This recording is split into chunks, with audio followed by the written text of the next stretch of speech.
I thank the clerk, and the question now is that the bill be read a second time. And with that, I give the call to the most honourable member for Werra. Thank you, Deputy Speaker. Public ownership, two simple words, but they mean so much, particularly for those of us on this side of the chamber. The NBN, of course, is one of Labor's greatest achievements, so it's only right that Labor introduces this bill to ensure that it remains in public ownership. Indeed, on one level, it is lamentable that this bill even needs to be introduced in the first place.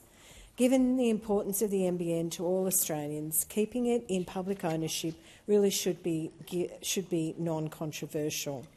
But we know only too well that the form those opposite have on matters such as these.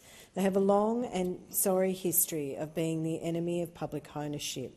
Indeed, given half a chance, they would sell the NBN off in a jiffy to a foreign interest or the highest bidder, placing the interests of everyday Australians a poor second to corporate greed. Worse still, such a move could potentially compromise our national sovereignty and security. So it's timely this matter comes before us to ensure that the public ownership of the NBN will be ensured into the future.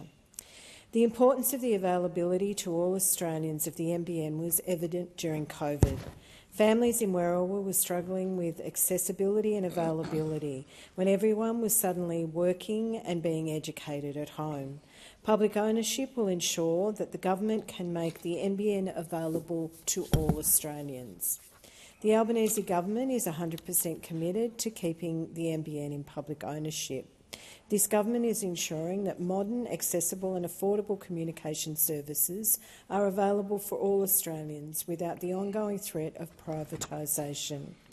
Further, public ownership will ensure ongoing regulatory oversight of the NBN, wholesale pricing, keeping broadband affordable for all Australians. When cost of living pressures are front and centre, the last thing Australians need to face is monopoly powers forcing up the price of broadband services. The bill will amend the National Broadband Network Companies Act 2011 to ensure as an explicit requirement that the NBN will be preserved in public ownership. It will do this, Deputy Speaker, by removing the current conditions for terminating government ownership of the NBN by repealing most of Part 3 of the NBN Act. Labor's commitment to this end should come as no surprise, given our commitment through the Statement of Expectations issued in 2022. The NBN is without doubt one of Australia's most important pieces of infrastructure, especially in an age with cybersecurity and national security imperatives. Australians are taking up fibre upgrades in record numbers, and the fibre and fixed wireless upgrades we took to the 2022 election are being delivered on time and on budget, a first. Coupled with exciting innovations in satellite technology, we really are at the cusp of transforming connectivity for everyone. This is great news for all Australians, but particularly those in regional communities. It's crucial, therefore, to ensure the NBN has strong government oversight, and that's best achieved through the ongoing government ownership.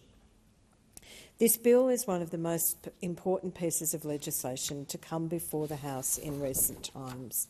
Important for all the right reasons. Important because it demonstrates this government's commitment to the public ownership of one of our nation's most important pieces of infrastructure. Important because it will ensure all Australians, but especially those in regional Australia, will have a first-class connectivity at an affordable price. Important as it will protect Australia's national interests from foreign ownership and monopolies. And important because it puts the interest of Australians unashamedly first. I commend the bill to the House and thank the Minister for bringing the matter forward.